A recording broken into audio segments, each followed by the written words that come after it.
And with that, I'm excited to announce our next speaker is Stefan from the IMBA in Austria. Stefan today is going to be talking about tumor sialylation controls effective anti-cancer immunity within breast cancer. So thank you again for being here and taking the time. And whenever you're ready, please go ahead. Just a second. So yeah, thank you so much for this kind invitation. And I would like to, I agree completely with the previous speaker. It's such a great concept, this international conference that you're organizing. So I'm very grateful to be part of this. So my name is Stefan Mereiter, and I'm affiliated with the Institute of Molecular Biotechnology and the Medical University in Vienna, Austria. And I'm going to talk a little bit about sialylation and breast cancer and our work about this. So breast cancer arises from the mammary gland epithelium, and this is quite a unique tissue, as that it primarily develops postnatally, especially during puberty, and then it keeps changing in every single estrous cycle, and particularly during pregnancy, these epithelial cells actually undergo a incredible metamorphosis, and that they proliferate, differentiate, they remodel their complete environment, start expressing a new range of proteins, and just to involute back at the end of this process. And all of this in the absence of an inflammatory immune response, and ready to do the cycle from new upon another stimulus. This high tissue plasticity and the absence of an immune response against this is probably, unfortunately, one of the reasons why the transformation of this tissue is a frequent event, leading, unfortunately, to 1 in 8 women in the Western world to develop invasive breast cancer. However, in the tumor environment, it looks actually a bit different. There we see often high amounts of tumor-infiltrating lymphocytes, as shown here via CD8 T cell staining. Which is usually a good prognostic marker for the efficacy of immune checkpoint inhibition treatments. However, for breast cancer, for not fully understood reasons yet, these therapies do not, or many patients do not respond to these therapies in the clinical setting. And we believe that glycosylation might play a role here, why this is. So very briefly, a reminder what glycosylation is. So every cell in our body is coded in this dense code of glycans. And the glycan biosynthesis, I will spare you all the details. But the glycan biosynthesis is a complex process that primarily happens in the secretory system, in the ER and Golgi, where virtually every protein that passes through that system is being glycosylated and decorated with very, very complex glycan structures that can take up very different shapes and forms depending on which glycosyl transferases are expressed in the cell based on the metabolic state of the cell and other factors. And therefore, every tissue has actually a very unique glycome. We recently prepared the most comprehensive N-glycome atlas of mouse tissues to date, in which we mapped 22 tissues, the N-glycome of those tissues. And this is a very interesting graph that we generated because we took this data and we did an unsupervised clustering.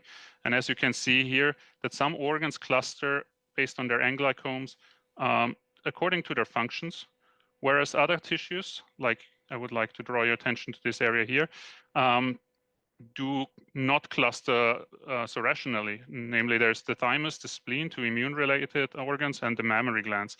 And one of the reasons why these tissues cluster together is that all three of them have a very high content of sialylated glycans.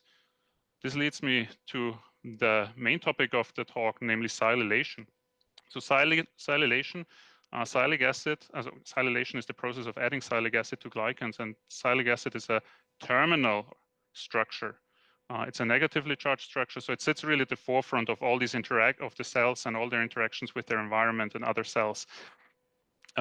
It's a process that happens in the Golgi when a glycoprotein comes together with a sial transferase. The human genome encodes for 20 of these sial transferases, and the donor substrate, CMP sialic acid. And then in this process, we might end up with a sialoglycoconjugate.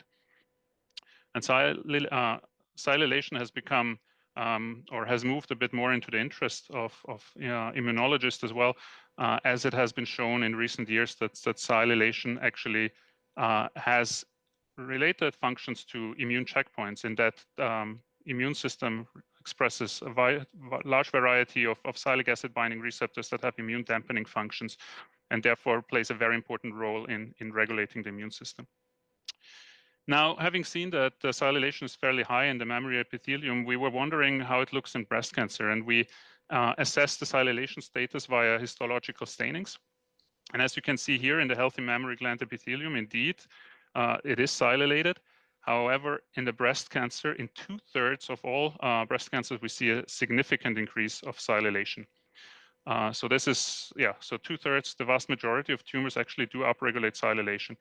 And what was even more interesting is when we assessed the tumor infiltration of CD8 T cells, we could observe that actually those tumors that had high content of sialylation were the ones that were poorly infiltrated with CD8 T cells, and the one that were low sialylated had a high infiltration, which actually indicated that sialylation might play a role in driving this, of excluding these immune cells from the tumor microenvironment. Or in other words, it might raise the question, if we would interfere with sialylation, could we turn an immunologic cold tumor hot? And that's exactly what we attempted to do. So what we did is we knocked out a key enzyme in the formation of sialic acid, that CMAS, that leads to the production of CMP sialic acid, and without which sialylation cannot take place. And we knocked it out in the panel of breast cancer cell lines. However, in this talk today, for the sake of time, I will focus mainly on the 4T1, arguably the most commonly used murine breast cancer cell line. This is just to show you that we did a very thorough workup of our cell line models based on, including quantitative glycoproteomics, and we saw that we shifted the glycoproteome from sialylated glycoforms of proteins to non-sialylated. However, actually the impact on the proteome overall was not so big, which was kind of surprising. Another thing that was surprising was when we did our in vitro workup based on like morphology or growth, we saw that actually the knockout cells and the control cells behave very similarly, and they were actually indistinguishable. Which was at the beginning surprising, that sialylation had absolutely no phenotypic impact. However, things changed when we went in vivo and we injected these cancer cells into the mammary fat pad of fully immunocompetent mice. This is when these tumors, where we monitored them over time, their tumor volume, we saw that the knockout tumors had a growth deficiency. Now, when we looked into the immune infiltration at the end point of these experiments, we saw also exactly something that mirrored perfectly what we saw in the patients, namely that these highly sialylated tumors had a low CD8 T cell infiltration, whereas the poorly sialylated tumors, the knockout ones, had a high infiltration of CD8 T cells. Now, are these T cells the main driver of the phenotype or not? So we addressed this via immunocompromised mouse models. First of all, RAC2 IL-2 receptor knockout mice, which lack B cells, T cells, and NK cells. And in these mice, there was absolutely no difference. So indeed, the difference of growth was purely based on the impact of the immune system. However, we narrowed it down, and this is a very complex graph, but the bottom line here is that it was the CD8 T cells. So only depleting the CD8 T cells is enough to diminish the difference between control and CMAS knockout tumors. So it really shows that these cytotoxic T cells are the primary effector cells that are responsible for this tumor control of sialylation deficient tumors.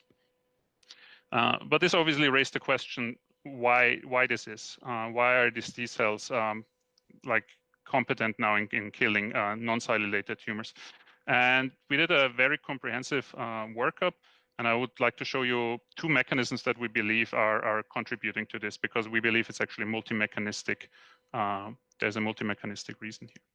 So the first indication we got when we again looked into the glycoproteome, when we saw one of the glycoproteins that was most affected by this shift or by the knockout of sialylation was proteins involved in the MHC class 1 complex.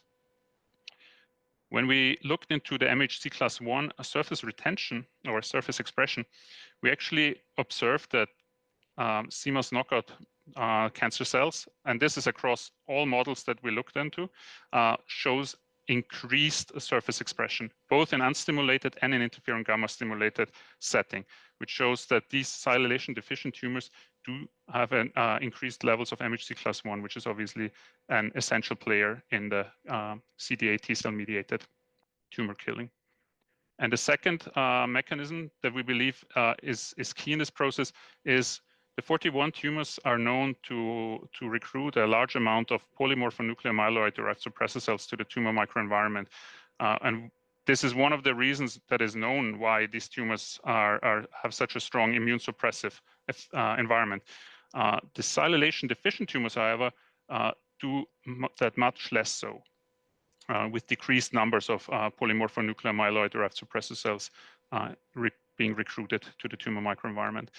Now, when we partially deplete via neutrophil depletion these polymorphonuclear myeloid-derived suppressor cells from the control tumors to levels that are similar to those CMOS knockout tumors, also the tumor growth curves assimilate, with CD8 T cell infiltration assimilating as well, which shows that neutrophils / polymorphonuclear myeloid-derived suppressor cells are a key player in this process as well.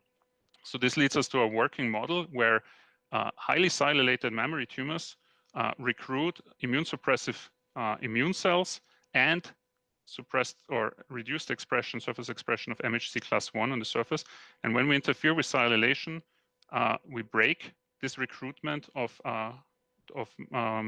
suppressive immune cells, and we increase the expression of surface MHC class 1, both of which in combination leads to an efficient CD8 T cell mediated cancer killing. We did also single cell transcriptomic analysis of the tumor microenvironment to look for maybe unexpected alterations, and indeed we found one of such changes, namely in this population here, which is primarily consisting of TCF7 positive T cells. And as you can see, they're almost exclusively present in sialylation deficient tumors. Now, these T cells are well known in the field to be a requirement for efficient immunotherapy, which led us to the next question. Maybe we don't only basically turn this tumor hot, but we might sensitize it also to conventional immunotherapy. And to test this, we did therapy with anti-PD-1 monoclonal antibodies. And this model is known that it poorly responds to these therapies, as you can see here in the blue curves. However, the CMOS knockout tumors, which are sialylation deficient, showed a prolonged tumor control. And this was quite a strong effect, actually, as you can see here at day 14 between anti-PD-1 treated tumors versus CMOS knockout anti-PD-1 treated tumors, which shows that there's a synergistic effect between interfering with sialylation and conventional immunotherapy.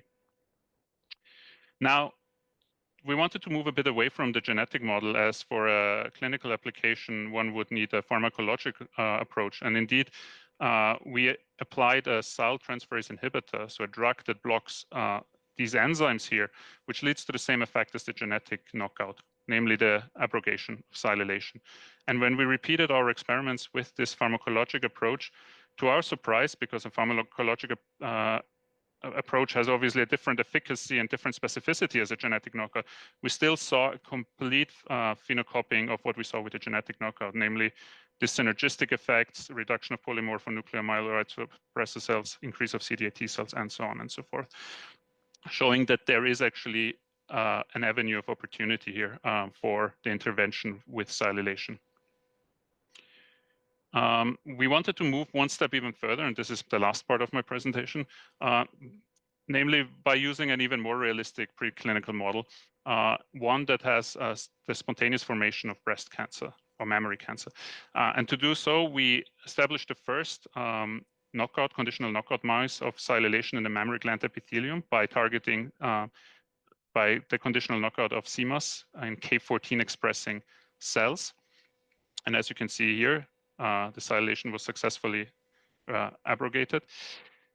I will spare you these slides that are just here to show that these mammary glands in these mice, so the mice were without phenotype, the mammary glands developed normally, and they were fully functional. So there was absolutely no functional implication. Again, paralleling what we saw in the cancer cell setting, that sialylation for normal function seems to be dispensable. However, when we now induce the endogenous formation of aggressive luminal B-like mammary cancer via the combined application of medroxyprogesterone acetate and dimethylbenzanthracene, we could see in control mice, this always leads to a very, very rapid and very aggressive formation of these cancers, and to which these mice reach very soon their humane endpoint. However, when we did these experiments in conditional knockout mice, we saw a significant increased overall survival, again showing that actually sialylation deficiency protects to a certain degree from mammary cancer, which was quite interesting. And we chose this model actually because we have been working with this model for quite a while, and many of our colleagues have. And this is known to be a model that reflects one aspect of luminal B mammary cancer. That is, it has several aspects of luminal B cancer, but one of them is that it does not respond to immune checkpoint therapies such as anti-PD-1 blockade. And so we did these experiments in these mice, and this is the last slide that I'm showing you. Indeed, actually, for the first time, we managed to sensitize these preclinical models of mammary tumors to anti-PD-1 therapy. As you can see here in the purple curves, these tumors up until day 20 seem to be controlled with anti-PD-1 therapy, upon which we stop the treatment and these tumors grow out again. But this shows that there is actually, and to be mildly optimistic, that there might be an avenue of opportunity also in a clinical setting for combination of sialylation interference and immune checkpoint blockade to, on the one hand, make hot tumors, cold tumors hot, and to sensitize them to immunotherapy. This is just a summary slide of what I was just telling you, but I think I will come directly to the most important slide, my acknowledgement slide. I'd like to acknowledge the team that I have the privilege to work with, my mentor, Joseph Penninger, and all my current and former colleagues, my great collaborators, funding, and you for your attention. Thank you.